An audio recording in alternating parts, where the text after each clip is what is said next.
আসসালামু আলাইকুম। 7টা বাজে সকাল। আমার 8টায় ট্রেন। এটা দারুস সালাম থেকে দোদমতে 8টায়, 1 ঘন্টা আগে যেতে হবে। স্ক্যানিংয়ে অন্যান্য কাজ আছে। Electric train. এখানে আফ্রিকা নিয়ে আমাদের যে ধারণা আফ্রিকা গরিব কিনা একটু দেখেন।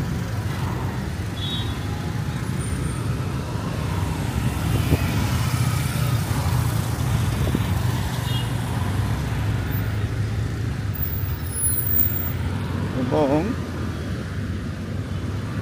এখানে আর একটা বিষয়, এর পাশে ইলেকট্রিক ট্রেন। এদের যে জনসংখ্যা দারুস সালামে, আমাদের চিটাগাং থেকে ঢাকায় আমাদের এত গুরুত্বপূর্ণ শহর এবং এত মানুষ যাতায়াত করে, এরপরেও আমরা একটা ইলেকট্রিক ট্রেন তৈরি করতে পারি নাই। এরা করছে। হ্যাঁ, এবং এখানে রাস্তাগুলো অনেক ভালো এবং লেন ভাগ করা। এখানে এই যে মাঝখানে রাস্তায় বিট দেওয়া আছে। এদের র্যাপিড বাস ট্রানজেকশন সেটা আছে। পাবলিক বাস আলাদা লেনে চলাফেরা করে এবং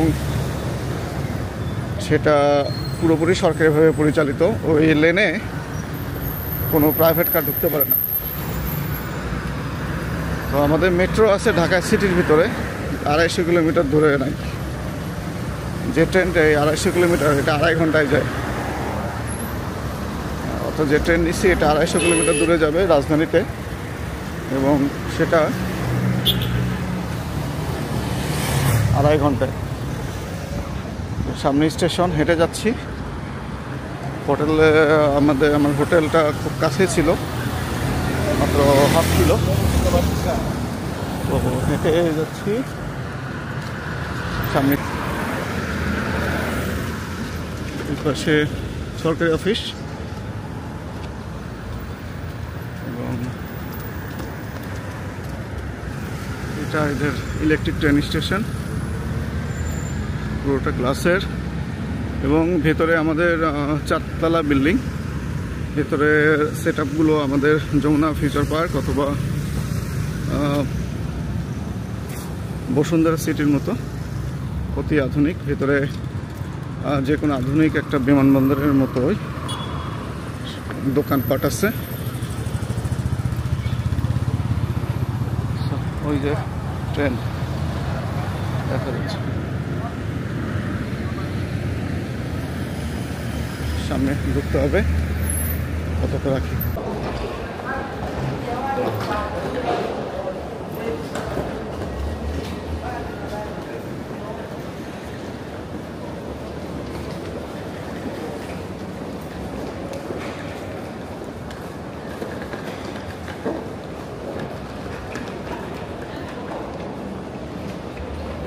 চলে আসছি। সিটের কোয়ালিটি দেখেন, ফুল এসি এবং আমাদের যদি এরকম ট্রেন হতো, এই মাথা থেকে মাথা পুরোটা দেখা যাচ্ছে। সিটের কোয়ালিটি, এই টিকিট 1,20,000 শিলিং নিছে, মানে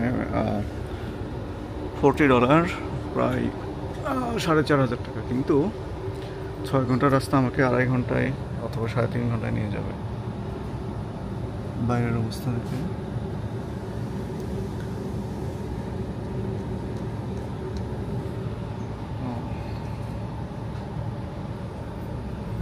সিটে বসলাম, 8টায় ছাড়বে।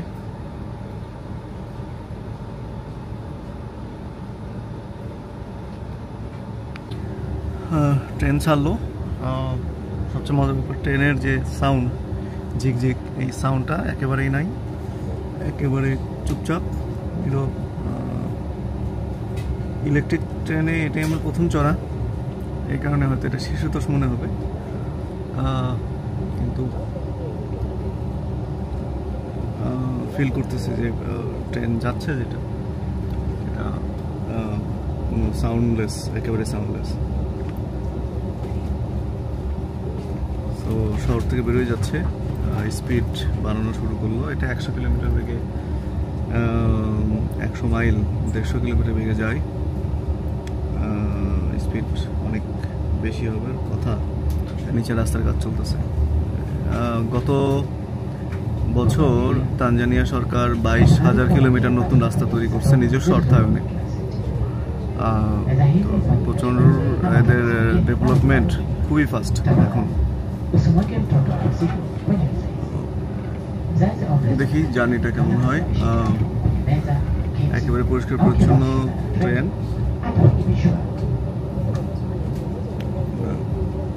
এক্সপিরিয়েন্সটা নেই কেমন লাগে। শহর থেকে মাত্র বেরোলো, হালকা পাহাড়ি এলাকা। খাবার দিয়ে গেল, কফি, ছোটো ইয়েতে কফি, সাথে প্যাকেট, এটাতে দুধ আছে সম্ভবত, এবং এটাকে মিক্স করার জন্য টেম্পোরারি চামচ, এবং সল্টেড ক্যাশু নাট,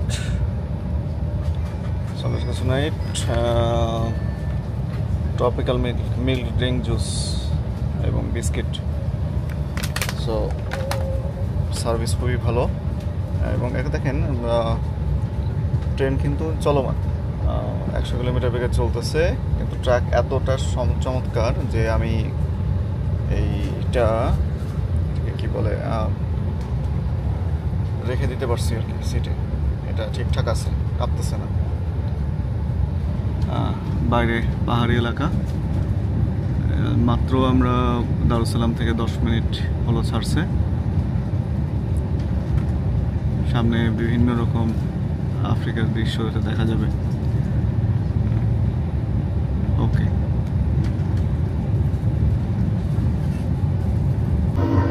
টয়লেটের পরিষ্কার দেখেন কি চমৎকার টয়লেট। এখানে কেউ যদি বাচ্চা নিয়ে আসে তাকে বসায় রাখার ব্যবস্থা খুবই চমৎকার, কমন, এবং বাচ্চাকে শুয়ে রেখে ওরও ব্যবস্থা আছে। আয়না, বেসিন, মানে খুবই আধুনিক এবং বিশাল বড় জায়গা। এসিও আছে, বিশাল ব্যবস্থা, অনেক বড় স্পেস। আমাদের দেশের রেলের মতো দায় সারা করছে ছোট্ট একটা কোনো কিছু না, অনেক বড় এবং খুবই আধুনিক একটা টয়লেট। এইটা গেট, বকুড়ে যাচ্ছে সম্ভবত। আমরা কোনো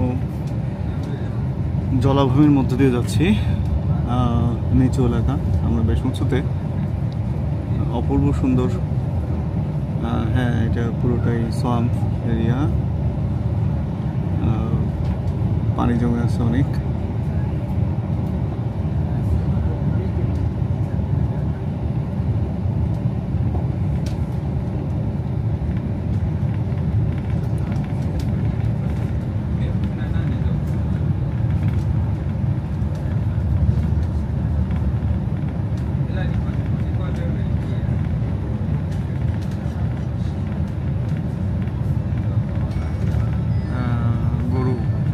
অনেকগুলো গরু চলতেছে, অনেকক্ষণ পর গরু দেখলাম।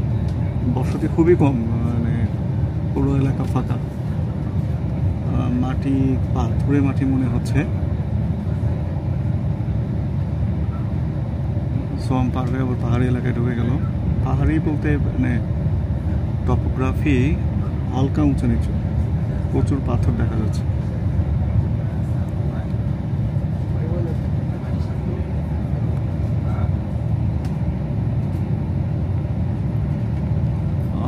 মোবাইল ইন্টারনেট মাঝে মাঝে পাচ্ছি, মাঝে মাঝে পাচ্ছি না।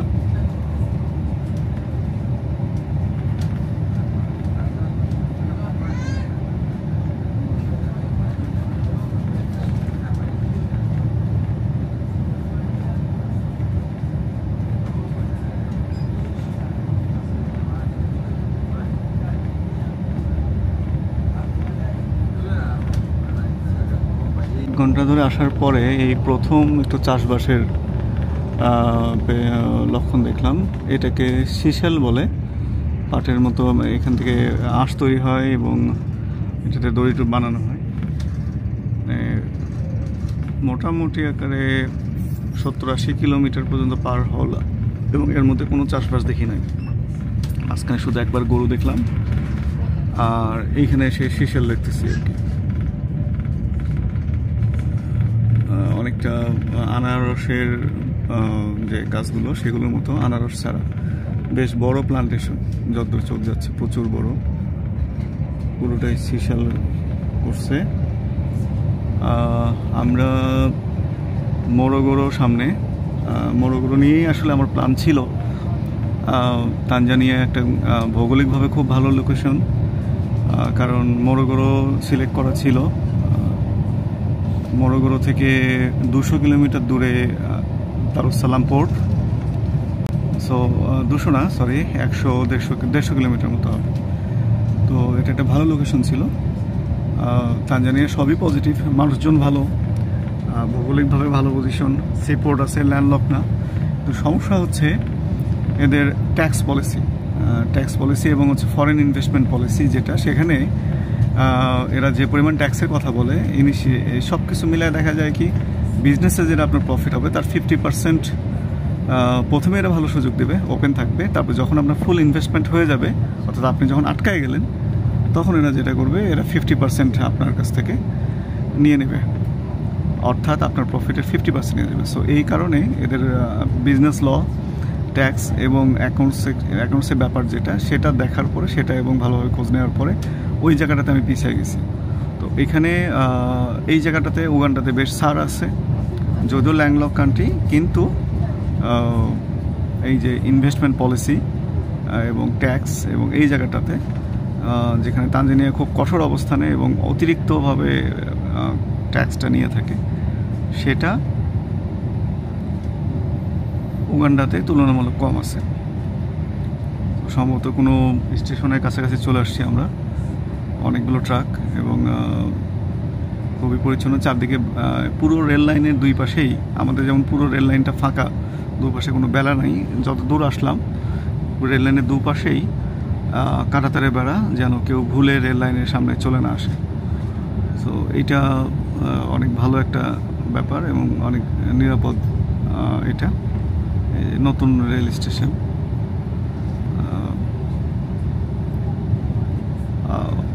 জঙ্গল চারপাশে, অনেক ফাঁকা, কিছু গরু দেখলাম আর কি।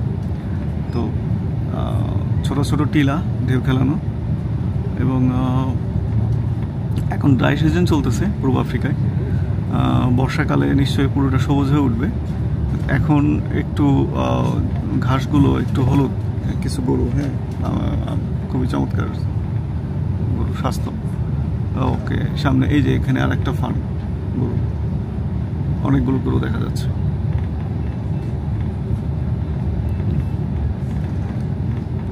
এমনি ফসলের চাষ খুব একটা চোখে পড়লো না, গরু আছে,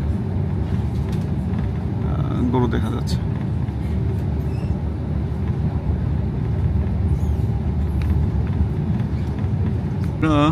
মরোগোরো শহর পার হচ্ছি। আফ্রিকাতে মরোগোরো শহরেই আমার ফার্ম করার আসলে ইচ্ছা ছিল, সব দিক চিন্তা করে, কিন্তু জাস্ট তানজানিয়ার ইনভেস্টমেন্ট পলিসি, ফরেনদের জন্য, ফরেনারদের জন্য যে ইনভেস্টমেন্ট পলিসি, সেটার কারণে আমার এখানে করা হয় নাই। হালকা পাহাড়ি এলাকা ছিল, মাঝে মাঝে বড় পাহাড়ও ছিল, আবহাওয়া ভালো, রোদ, পানি, বৃষ্টি সব কিছু পজিটিভ ছিল। আল্লাহ ইজ দ্য বেস্ট প্ল্যানার। আমি যেটা ভালো মনে করছি সেটাই হয়েছে। আমরা মরোগোরো স্টেশনে পৌঁছেছি। দেখেন, এটা একটা জেলা শহরের কত প্রাইভেট গাড়ি, প্রচুর। So Morogoro rail station.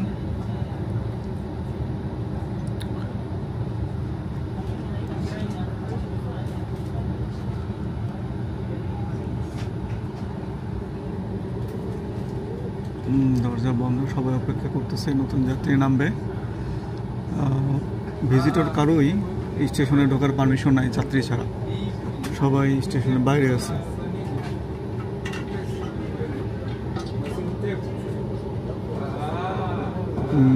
যারা নতুন উঠবে ট্রেনে তারা আসতেছে। এটা ছাড়া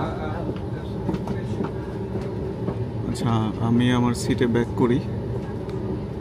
আমার কোনো একটা লেখা আমি বলছিলাম, মোরগোর খোলা প্রান্তরে যখন 20,000 গরুর মাঝে অ্যারাবিয়ান ব্ল্যাক স্টালিয়নের পিঠে চড়ে ঘুরে বেড়াবো, তখন হয়তো একটা স্বপ্ন পূরণ হবে। তো এইটা হচ্ছে সেই মোরগোর খোলা প্রান্তর, ছোট ছোট ঝোপঝাড়, যার মানে হচ্ছে মাটিতে পানি আছে এবং এখানে ভালো ফসল হবে। টোটালি জঙ্গল পুরো এলাকাটায়, ছোট ছোট ঝোপঝাড়, গরু ছাগল এগুলোর জন্য এই এলাকাটা খুব ভালো হবে।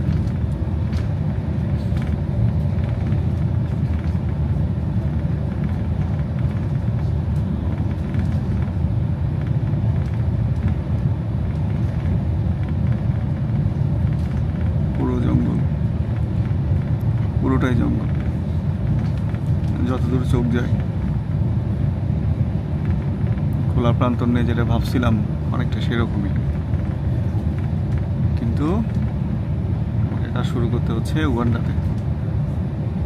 এখানকার চেয়ে অবশ্য উগান্ডা বেশি ভালো আমার মতে চাষবাসের জন্য, আমরা যেখানে কাজ শুরু করতে যাচ্ছি। কারণ এখানে মোরগোতে পানির কিছুটা অভাব আছে, পানি ম্যানেজ করাটা টাফ। ওই দিক থেকে উগান্ডাকে আগায় রাখবো। উগান্ডার মাটিও, এখানকার মাটি লাল, আমরা যে প্রজেক্ট করতে যাচ্ছি সেটা মাটি ব্ল্যাক সয়েল, একটু ঝুরঝুরে, বাদাম থেকে শুরু করে ভুট্টা যে কোনো ফসল হবে। আর এখানকার মাটি কিছুটা শুষ্ক, সেই তুলনায় পিএইচ লেভেল হিসাব করলেও এখানকার চেয়ে পিএইচ লেভেল আমরা যে ফসল করতে চাই, সরটি আমাদের কাপলেবিংয়ে যে জায়গাটা, এটা বেশি ভালো হবে। যাই হোক, আল্লাহ আমাদের জন্য যেটা রহমত মনে করেন সেটাই হবে। মোরগগুলো দেখার অনেক ইচ্ছে ছিল, আল্লাহ সে সব পূরণ করলো, আলহামদুলিল্লাহ।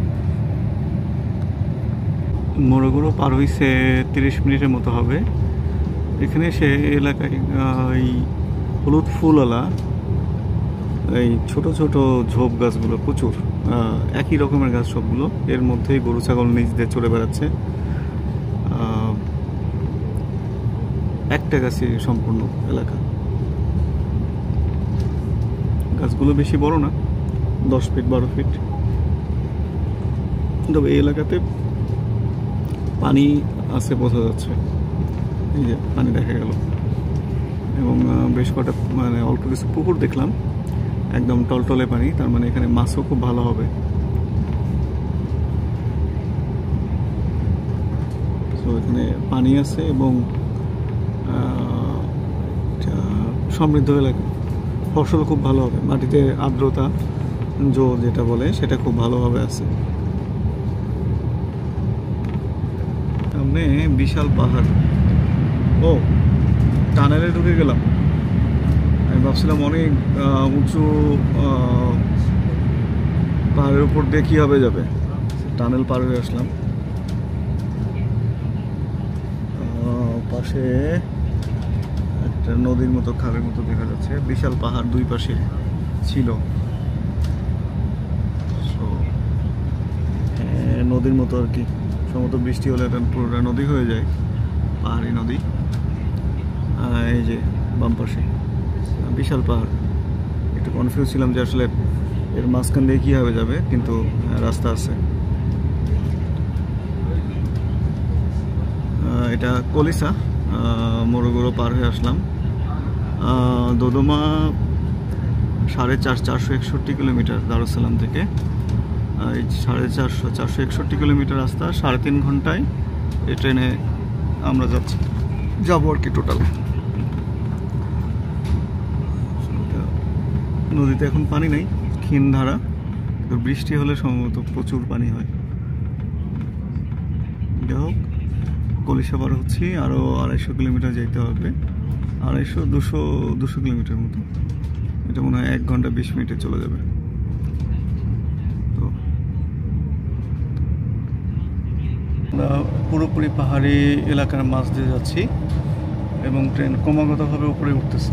টানা গত 10-15 মিনিট হলো। তারপরে আমরা উঁচুতে উঠতেছি প্রচুর। বড় বড় পাহাড় দুই পাশেই, মাঝে মাঝেই টানেল, পাহাড়ের মাঝখান দিয়ে টানেল চলে গেছে। টানেলের ভিতর দিয়ে যাচ্ছি। তো টানেলের ভিতর দিয়ে যাওয়ার সময় একটা জিনিস টের পেলাম, চাপের পার্থক্য হয়, অর্থাৎ কান বন্ধ হয়ে আসে। অর্থাৎ পাহাড়ের মাঝখান দিয়ে যখন আমরা কেটে বের হয়ে যাচ্ছি, পাহাড়ি ছড়া,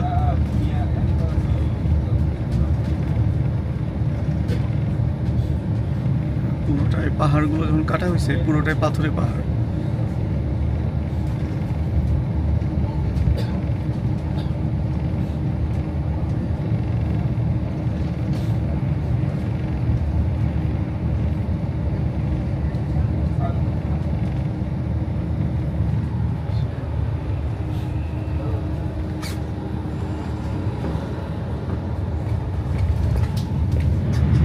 এই যে টানেলে ঢুকে গেলাম, কান বন্ধ হয়ে আসতেছে। কানে একটা অস্বাভাবিক চাপ, বিমানে যেরকম হয় আর কি বেশি উঁচুতে উঠলে, এতে চাপটা এখন সরে গেল।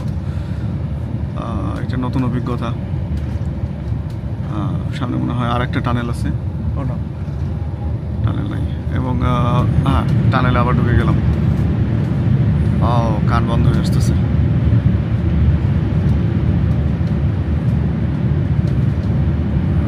সম্ভবত পাহাড়ের একদম ভিতরে ঢুকে গেলে এই অবস্থাটা হচ্ছে। এই টানেলটা বেশ বড়। হ্যাঁ, শেষ হলো, বাঁচা গেল। অস্বস্তি লাগে কানে। এবং এইসবের মধ্যে দিয়ে যাওয়ার এই যে পুরো রাস্তা আসতেছি, রাস্তার দুই পাশেই কাঁটাতারের বেড়া দেয়া, রেল লাইনের নিরাপত্তা এবং মানুষের নিরাপত্তার জন্য যেন কোনো পশু অথবা মানুষ সামনে চলে না আসে। খুবই ডেভেলপড। আমাদের এরকম এর ধারে কাছে কোনো রেল লাইন নাই। 461 কিলোমিটার, পুরোটা ইলেকট্রিক ট্রেন। এত বড় রাস্তা যেতে মাত্র 3.5 ঘন্টা লাগতেছে। ঢাকা থেকে কক্সবাজার দূরত্ব কত, আমরা কত সময়ে যাই, ট্রেনে গেলেও কত সময়ে যাই, হিসেব করে দেখলে অবাক হতে হয়। ডান পাশে সুন্দর, কি সুন্দর একটা এলাকা, খুবই সুন্দর। পাহাড়, সামনে উপত্যকা, অদ্ভুত, এটা বলার ভাষা নাই। হ্যাঁ, বাওবাব গাছ,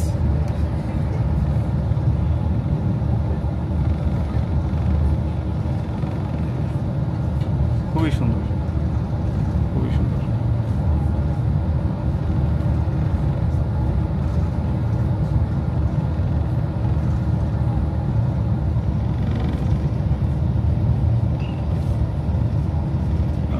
ভিডিওতে আমি জানি না কতটা বোঝা যাচ্ছে, কিন্তু দারুণ সুন্দর একটা এলাকা।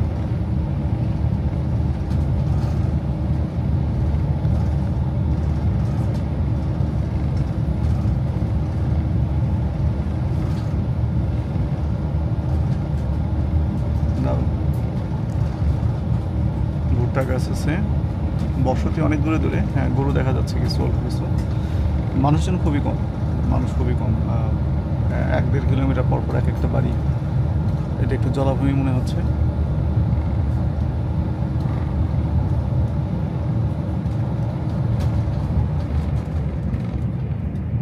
কি সুন্দর। মাঝে মাঝে বাবব গাছ নিয়ে পড়ছিলাম ক্লাস 3 পড়ে জ্ঞান জিজ্ঞাসা বইতে। এরপরে 3 গোয়েন্দার প্রচার যে বইটা ছিল সেটাতে ভিলেনের নাম ভিক্টর সাইমন বা এরকম কিছু একটা ছিল, যে পরবর্তীতে পালায় গিয়ে প্রচার হিসেবে হাতির দাঁত, জলস্থি এগুলো মেরে চামড়াগুলো নিয়ে যেত আর কি, হাতির দাঁত পাচার করতো। ও লুকিয়েছিল একটা বাবব গাছের ভিতরে। আমার ইচ্ছা করতেছে যে ট্রেনটা থামায় একটা বাবব গাছের ভিডিও করি আর কি। এটা সম্ভব না, বাট বাবব গাছ দেখে ছোটোবেলার কথা মনে পড়লো, 3 গন্ধের কথা মনে পড়ে গেল। এবং সামনে অবরিত প্রান্তর, অসম্ভব সুন্দর।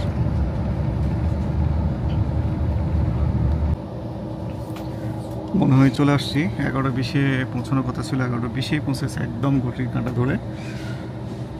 এখান থেকে 5-6 কিলো দূরে শহর, মনে হচ্ছে কোনো গহীন গ্রামে চলে আসছি, রাজধানী শহরে না।